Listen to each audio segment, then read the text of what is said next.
그 녀석은 왜 지우와 타네오로 갔을까? 제8화. 그 시절 그 친구들은 지금.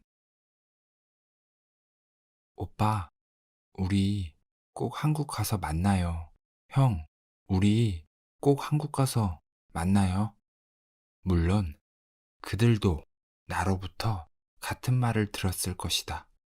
여행 혹은 외국에서 만난 친구들은 항상 그랬다.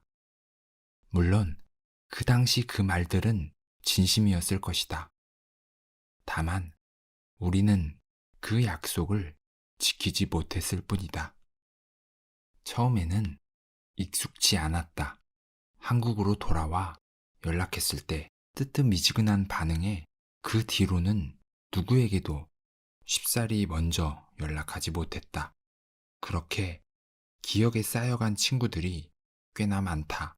스페인 바르셀로나에서 만났던 멀리 보면 전지현, 외모와 맞지 않게 삽질하던 셰프형, 멕시코 칸쿤에서 만난 노처녀 누나, 아일랜드 더블린에서 주먹질하며 싸웠던 어떤 놈, 헛소리를 잘했던 영은 누나, 나에게 콩깍지가 씌어있던 미선이, 그리고 세민이, 세순이, 많은 세부 친구들, 호주 브리즈번의 그 녀석, 그리고 그녀까지 대충 헤아려 보아도 꽤나 많은 사람들과 만나고 헤어졌다. 그 친구들은 지금 어디에서 무엇을 하고 살아가고 있을까? 그리고 그때의 마음은 아직 유효할까? 늘 그들이 궁금했지만 먼저 쉽사리 연락하지 못했다.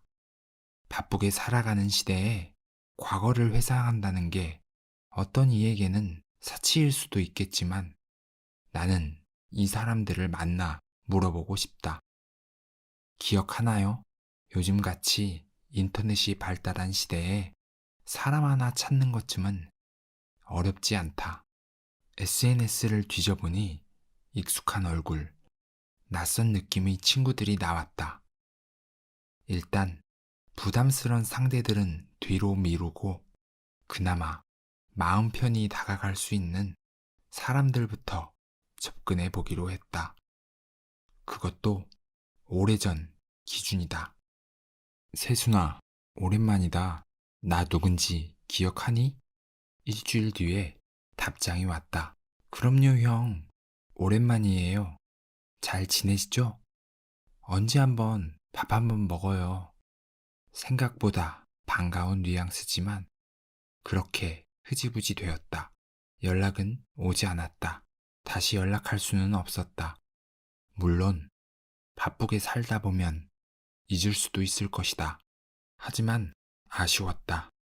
한국에서 꼭 만나자고 약속했는데 한국인에게 언제 한번 보자나, 언제 한번 밥 한번 먹자. 그것은 그냥 인사일 뿐이다. 카톡 친구에 있는 영은이 누나에게 메시지를 보냈다. 나보다 2살 많은 누나는 아직도 시집을 못 갔다고 한다. 너무 반갑다고 날짜 잡아서 만나자고 했지만 반년이 지난 지금까지 만나지 않고 있다. 이후에 몇 명도 대부분 비슷했다. 반가워하는 건 그나마 다행이다. 이 사람이 왜 연락했지? 이런 반응도 있었다. 또한 반가워해도 결국 만남으로 이어지지는 않았다. 만남이 이루어지기 위해서는 지속적으로 연락을 취해야 하는데 누구도 먼저 연락을 하지 않는다. 그 사람도 나 역시도 내가 그렇게 문제가 있는 사람이었나? 문득 내 자신을 돌아봤다. 나는 늘 남에게 피해를 주려 하지 않는다. 물론 나도 피해받기를 원치 않는다. 그런 이유 때문에 사람들과 깊은 관계를 못 맺는 건 아닐까? 그것도 한 가지 이유일 수도 있다. 낯선 이에게 쉽사리 마음을 열지 않는다. 친해지면 나는 완전히 다른 사람으로 변하지만 친해지기까지가 쉬운 일은 아니다. TV에서 바르셀로나가 나오면 치가 떨려야 정상이다. 어려운 시절 나의 피 같은 생돈을 훔쳐가 내 삶을 매우 힘들게 만들었으니까. 하지만 그럼에도 불구하고 바르셀로나는 그리 나쁜 기억으로 남아있지 않다. 그 이유는 혜민이와 셰프형 때문이었다. 120만 원을 하루아침에 소매치기를 당하고 의욕 없이 정신 나간 사람처럼 민박집에 앉아 있을 때 먼저 다가와준 사람이 대구에서 레스토랑을 하는 셰프형이었다. 형은 음식을 맛보고 싶어 스페인을 찾아왔다고 했다. 키도 크고 준수한 외모와 젊은 나이에 이탈리안 레스토랑 사장이었다. 하는 행동은 순수하고 착해 보였다. 하지만 그 형은 여행 내내 삽질을 많이 했다고 고백했다. 물론 내가 당한 소매치기에 비하면 보잘것없지만 영어를 못해 표를 잘못 끊고 엉뚱한 곳으로 갔다고 했다. 하지만 영어 못한다고 표를 잘못 끊지는 않는다. 분명 다른 실수가 있었을 것이다. 확실히 세상에 완벽한 사람은 없다. 음식을 잘못 시키는 것은 다반사였고, 여행 올 때 잘못된 가방을 들고 와 세면 도구 등 온갖 여행용품을 다시 구매했다고 하는 믿지 못할 말도 했다. 하지만 이 형의 실수는 그게 끝이 아니었다. 콘서트홀에서 하는 공연 티켓을 잘못 사놓아서 볼 수 없게 된 것이다. 내일 떠나는 사람이 내일 모레 표를 사다니. 그리고 오늘까지 내내 몰랐다는 것이다. 결국 그 티켓은 내 차지가 됐다. 웬 횡재 셰프 형이 내게 선물로 주고 떠났다. 셰프 형은 의기소침해 있는 나에게 나가서 여행을 하자고 설득했고, 나는 형을 따라 나갔다. 낮에는 유네스코 세계문화유산에 지정된 구엘 공원에 가봤다. 무슨 공원이 세계문화유산이야 라고 생각했지만 그 유명한 건축가 가우디의 작품이다. 현 시대에도 보기 힘든 가우디만의 특별함이 역시나 묻어났다. 나는 그것을 굴곡과 선이라고 말하겠다. 누가 봐도 이건 가우디 작품이군 할만했다. 부드럽게 이어지는 곡선들과 동화 속 마을처럼 독특하며 아름다운 건축물이다. 시내로 돌아와 빠에야와 샹그리아를 먹고 람브라스 거리를 걸었다. 거리의 예술가들은 정말 혼을 불사르며 거리 예술을 한다.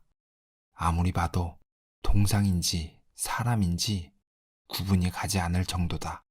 돈을 주면 갑자기 움직인다. 어쨌든 별다른 느낌은 없다. 큰 돈을 잃어버렸기에 그 순간도 즐기지 못한 것이다. 몸은 즐기고 있는 척을 하지만 정신은 이미 무너져 있었으니까. 밤에는 몬주익 광장에서 하는 분수쇼를 보러 갔다. 매일 있는 공연이 아니라서 때를 잘 맞춰가야 하는 유명한 관광지다. 음악에 맞춰 거대한 분수가 이리저리 움직였다. 시간이 지난 후에도 이 노래가 어딘가에서 흘러나오면 그때 생각이 난다. 이 노래는 늘 우울하다. 화려함을 입은 분수쇼이기에 사람들은 환호했지만 나는 슬펐다. 생돈 120만 원을 털리고 안 슬프면 비정상일 것이다. 셰프 형이 내 등을 토닥토닥 해주었지만 그닥 나아지지는 않았다. 아니, 나아질 수 없었다. 구슬픈 노래에 분수가 울고 있는 것 같았다. 그녀가 문을 열고 들어왔다. 그녀의 모습은 흡사 전지현 같았다. 긴 생머리를 휘날리며 들어오는데 맛이 가있던 심장이 다시 뛰기 시작했다. 물론 내가 눈이 많이 나빠 잘 보이지 않는다. 하지만 아름다운 여자는 태만 보아도 알 수 있는 게 남자다. 전지현보다는 아니지만 충분히 귀여운 여자였다. 민박집 아주머니는 새로운 사람들이 오면 누군가 소매치기를 크게 당했으니 조심하라는 당부를 하셨다. 벽에다도 붙여놓고 주의를 기울이라고 하지만 이번에는 한 명 한 명 붙잡고 심각하게 이야기를 했다. 물론 나 때문이다. 그러면 다들 액수에 놀란다. 매번 그 앞에 앉아있는 나는 해탈의 경지에 이르렀다. 그녀가 짐을 풀고 나왔고 나와 눈이 마주쳤다. 그녀는 생글생글 웃는 얼굴로 내게 먼저 인사를 건네며 다가왔다. 여행 중에 만나는 사람들과의 대화가 좋은 것은 공통된 주제가 있기 때문이다. 그곳에서 만나는 모든 사람이 공감할 수 있는 이야기가 있다는 것은 축복이다. 우리는 자연스레 대화를 했다. 그렇다고 여기에 가만히 앉아만 있다가 돌아가면 아무 의미도 없잖아요. 우리 같이 나갈래요? 셰프 형이 떠나고 민박집에 틀어박혀 있던 내게 그녀가 다가와 말했다. 홀린 듯 우리는 밖으로 나갔다. 낮부터 밤까지 쉴 새 없이 모든 사람들은 가방을 앞으로 메고 꼭 붙잡고 있었다. 바르셀로나가 얼마나 소매치기가 많이 일어나는 도시인지 알 수 있는 모습이다. 우리는 서로 발을 맞추고 걸으며 조금씩 알아가려는 노력을 했다. 아직은 할 말이 많지 않아 어색했지만 같은 공감대가 있기에 금세 편해졌다. 보케리아 시장으로 들어가니 다양한 색이 먼저 시선을 끌었다. 신선한 과일, 채소, 육류에서부터 수산물, 초콜릿 등 파는 것도 다양했다. 따뜻한 지중해의 햇살을 받아서 그런지 매우 신선하고 먹음직스러운 것들이 관광객의 눈을 사로잡는다. 컵에 한가득 들어있는 과일도 사 먹고 수제햄 꼬치도 먹었다. 딱히 어디를 정해놓고 가지는 않았고 사실 어디로 가고 있는지조차 몰랐다. 그녀와의 대화를 나누기에 걷고 있는 건지 아니면 여행을 하고 있는 건지 잊은 지 오래되었다. 람브라스 거리의 예술가들을 보고 있자니 그들은 돈을 벌기 위해 이 일을 하고 있다는 생각이 들지 않았다. 이미 그 수준을 벗어난 그들은 진정한 예술가다. 그들이 없었다면 이 거리는 이만큼 유명해지지 않았을 것이다. 셰프 형과 같은 거리를 걸었지만 완벽히 다른 느낌을 받았다. 우울했던 거리가 다시 환해지는 것 같은 기분이었다. 아름다운 람브라스 거리를 걷다 보면 수많은 요트가 정박되어 있는 바닷가가 나타난다. 그곳에서 서로 사진을 찍어주며 여행객의 기분을 만끽하니 잠시나마 120만 원을 잊었다. 괜스레 셰프 형에게 미안한 마음이 들었다. 셰프 형과 함께 했을 때는 한숨만 푹푹 쉬어댔는데 혜민이는 프랑스에서 공부하고 있는 학생이었다. 잠시 시간이 나 놀러 온 거고 다시 프랑스로 돌아간다고 했다. 나는 한국으로 돌아가고 혜민이는 프랑스로 돌아가고 우리는 다시 만날 일이 없을 것 같아 아쉬웠다. 한국에서 다시 만난다면 너무나 반가울 거라고 생각했다. 다들 그렇게 말한다. 오빠, 한국 가면 꼭 다시 만나서 우리가 지금 여기 앉아 대화했던 거 추억하자. 지금 우리가 하는 이야기 다 기억할 수 있겠어? 물론이지. 이런 순간은 특별한 거잖아. 매일 반복되는 삶도 아니고. 혜민이는 순간순간 가지는 특별한 감정들을 잃어버리는 게 싫다고 했다. 하지만 기억과 함께 날아가는 순간의 감정들은 붙잡을 수 없다. 그래도 영원하길 바라는 것이 현재의 우리다. 다음 날 우리는 산치역에서 기차를 타고 30분을 달려 시체스에 도착했다. 아담한 시체스역을 빠져나와 골목을 헤매다 보니 해변이 나왔다. 시체스는 게이 마을이라고도 하는데 셰프 형하고 왔으면 큰일 날 뻔했다. 이곳에서 축제도 열리고 꽤나 유명한 것으로 알고 왔는데 해변에 사람도 없었고 조용했다. 시즌이 아니면 한적하다.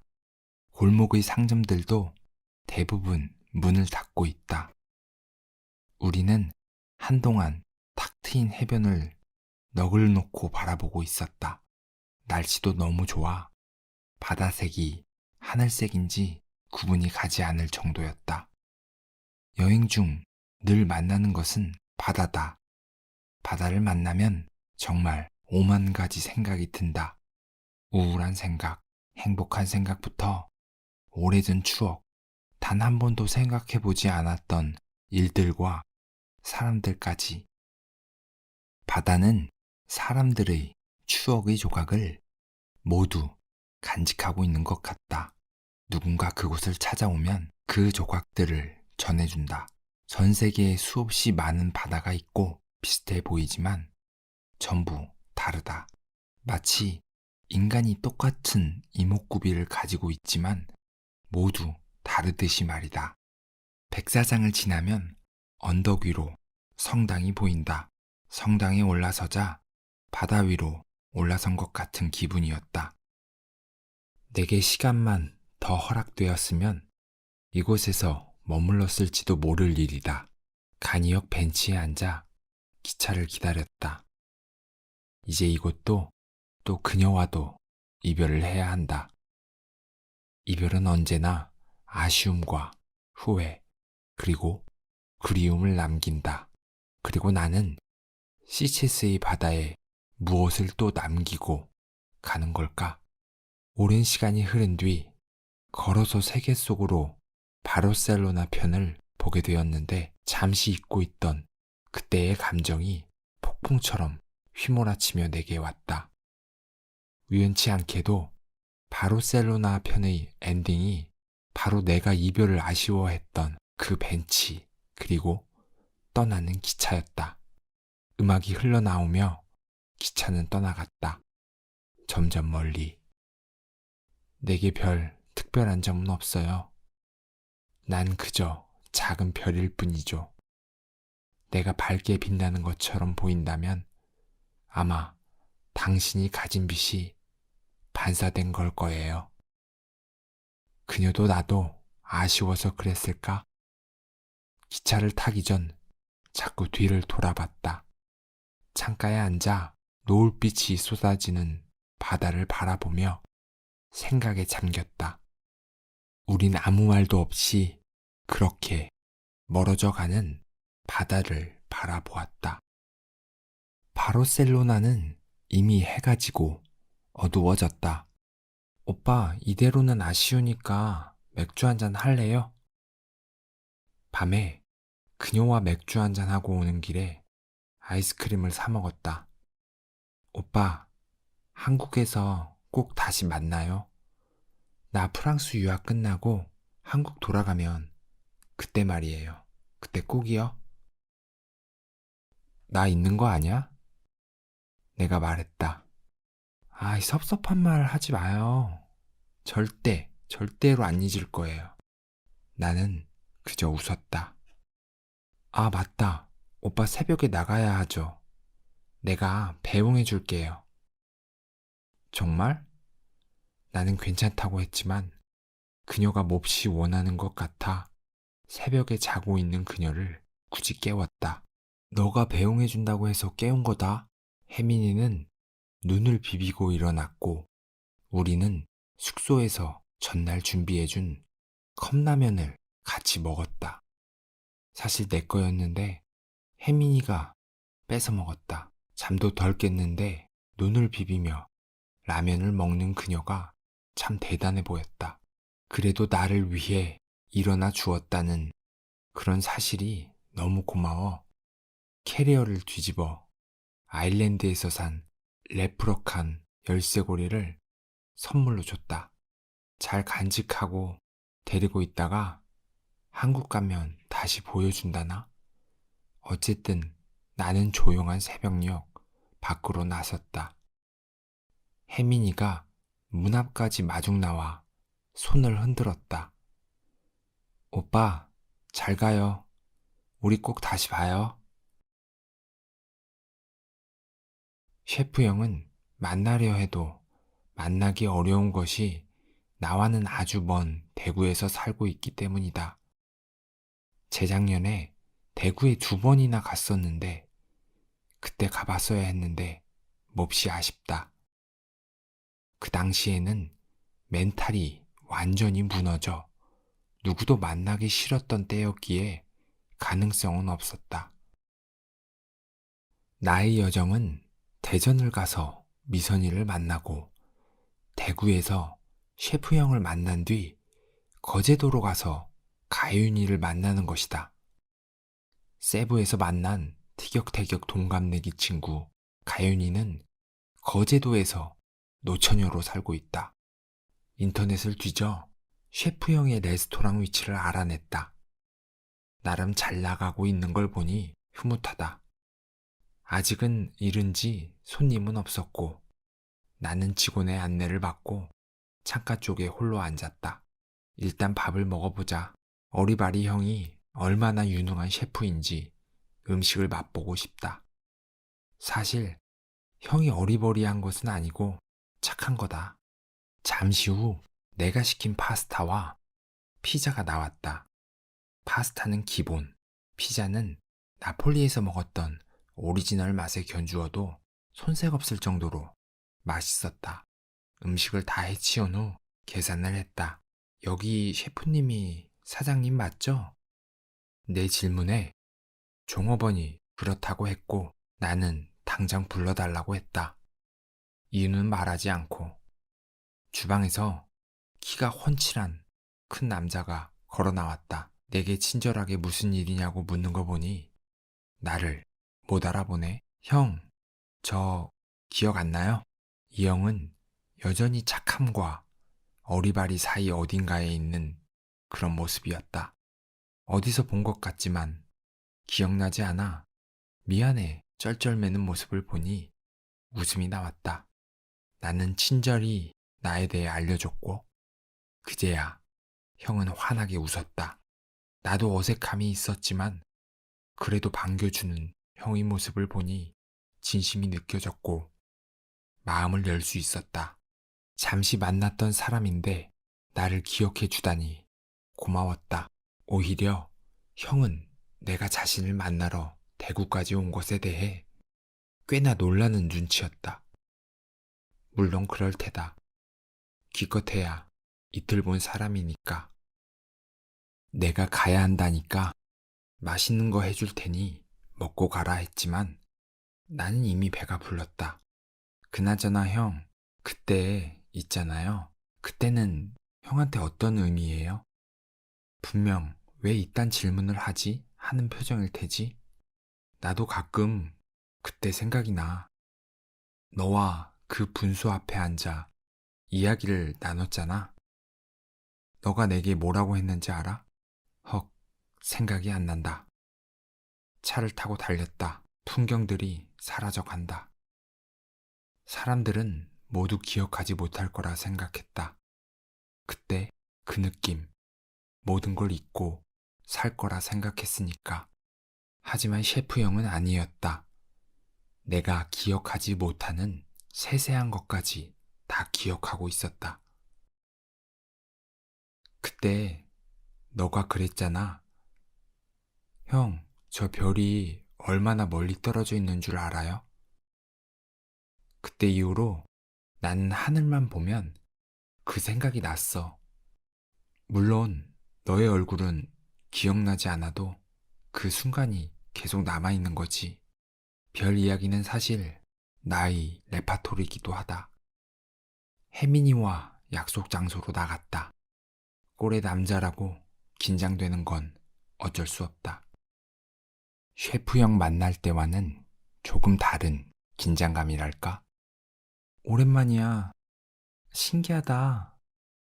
그녀의 첫마디는 신기하다였다. 표정은 그거보다 더 놀라는 모습이었다. 내가 연락할 줄은 기대도 하지 않았다고 했다. 그냥 오래전 지나간 일이잖아요. 누가 그때를 기억하고 찾아오겠어요. 근데 정말 신기하고 반갑다. 혹시 기억나? 너가 나한테 같이 프랑스 가자고 했던 거. 내가요? 그럴 리가요. 저 그때 남자친구 있었는데요. 혜민이는 우리가 함께 했던 것들, 이야기들 대부분을 기억하지 못했다. 그때 그 말을 했던 사람은 누구였을까? 그녀의 기억 속에 있는 나는 어떠한 존재로 각인되어 있는 걸까? 기억하지 못하는 것은 어쩌면 자연스러운 일이다. 살아가면서 겪는 모든 것들을 기억할 수는 없으니까. 기억이란 늘 그렇다. 누군가에는 계속 쓰이고 또 쓰이지만 누군가에게는 한 번 쓰고 버려지는 일회용 같은 존재. 혜민이와 만남을 기대했던 것은 그녀가 귀엽고 예뻐서가 아니다. 다른 이들과의 만남이 기대되는 것과 같이 그 순간이 그리워서다. 그 순간을 함께했던 친구들과 만나서 기억을 공유하고 싶어서다. 그때 함께했던 친구가 아니면 공감할 수 없는 감정들이기 때문이다. 여자들이 군대 이야기를 이해할 수 없는 것처럼 말이다. 내가 늘 서글픈 이유는 기억을 공유할 누군가가 없어서였다. 누군가는 기억할 테고 누군가는 기억하지 못하겠지. 그래서 늘 기억은 서글프다. 고민을 하다가 결국 보내기 버튼을 눌렀다.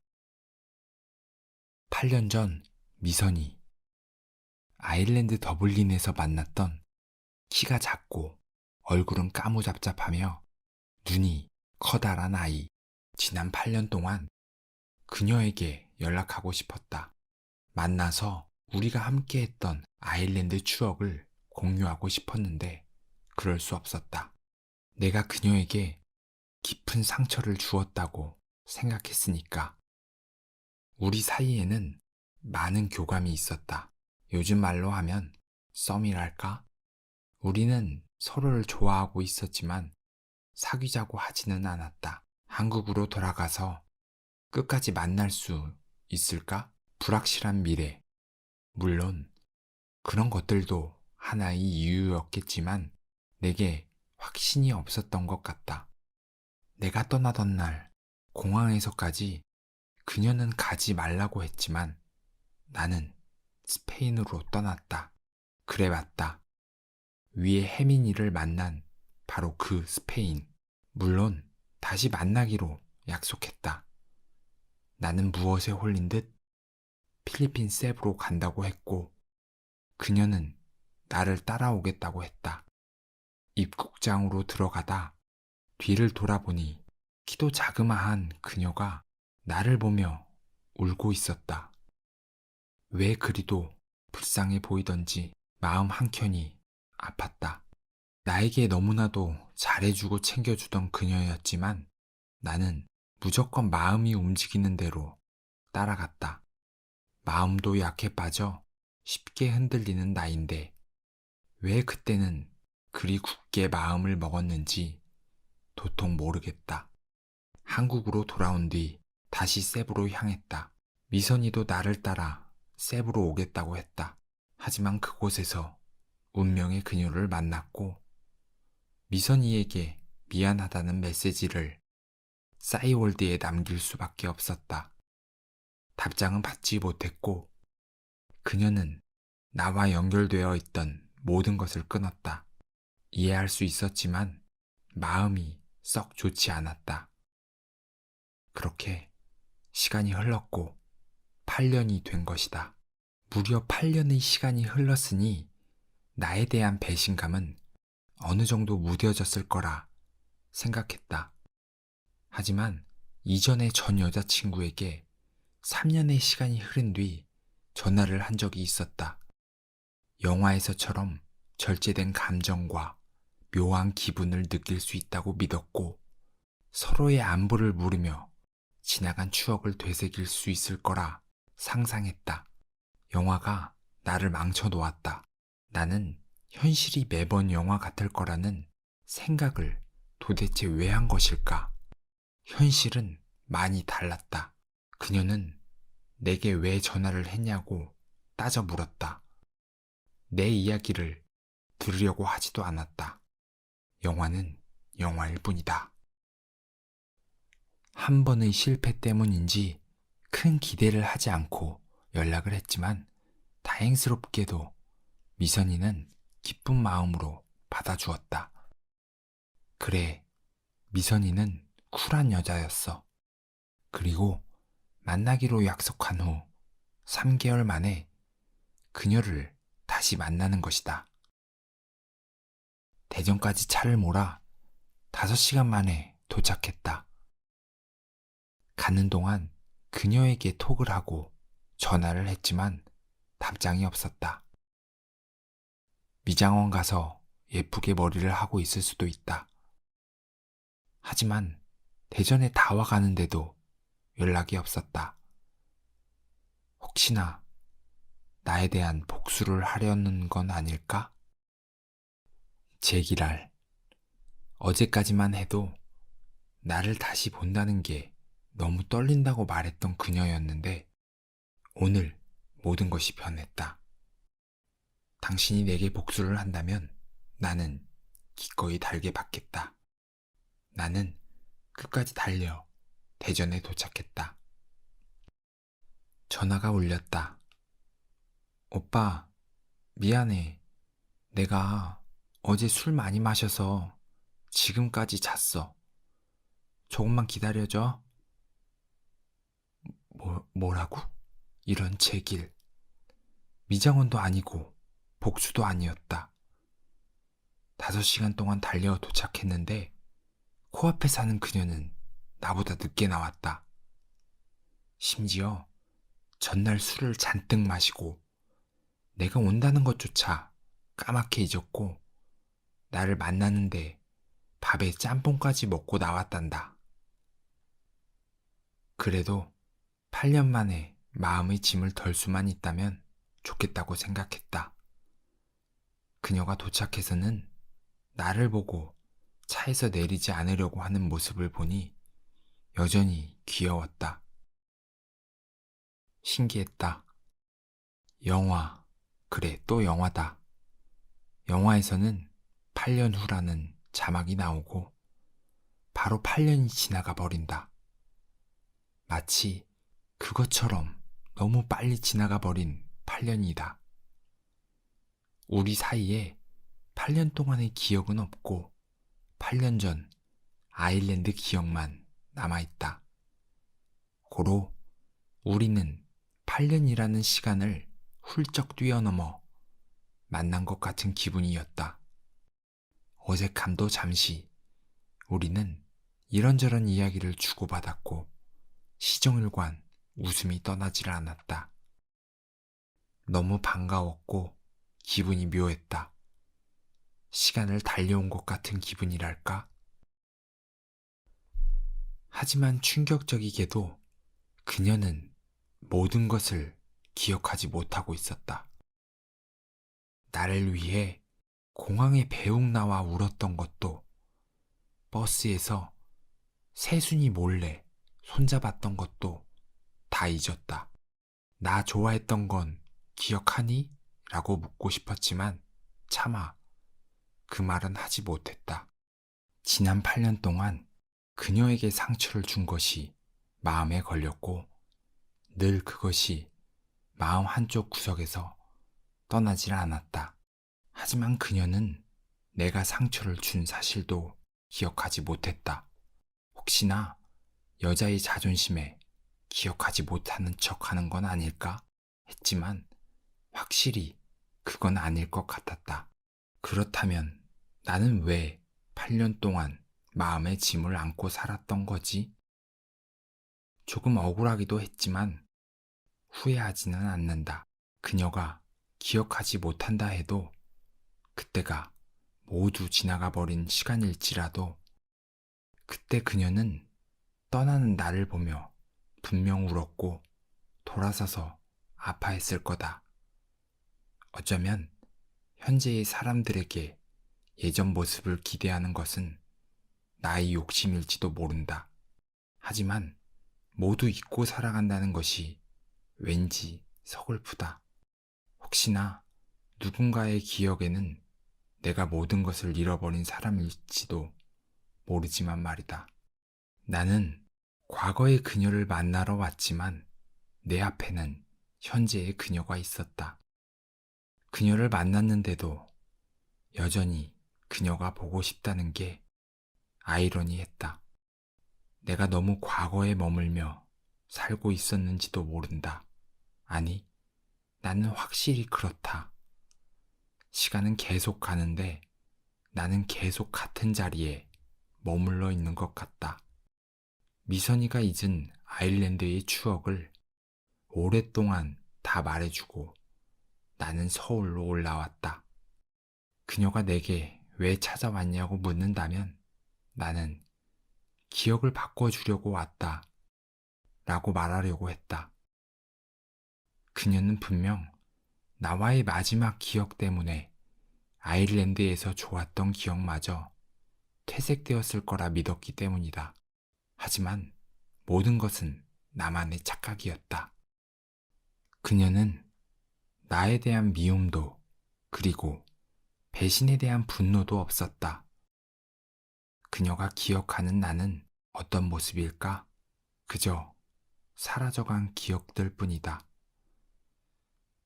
미선아, 내가 그때 떠나지 않았다면 지금의 우리는 어떻게 됐을까? 그랬다면 과거의 그녀가 지금 내 앞에 있었을까? 어쨌든 마음의 짐은 사라졌지만 첫사랑을 다시 만나 실망하는 것처럼 내 생각과 너무 다른 그녀의 모습에 한편으로는 아쉬운 마음이었다.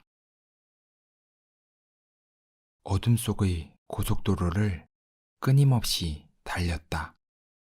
마치 8년의 시간을 거슬러 올라가는 것처럼 멀게만 느껴졌다.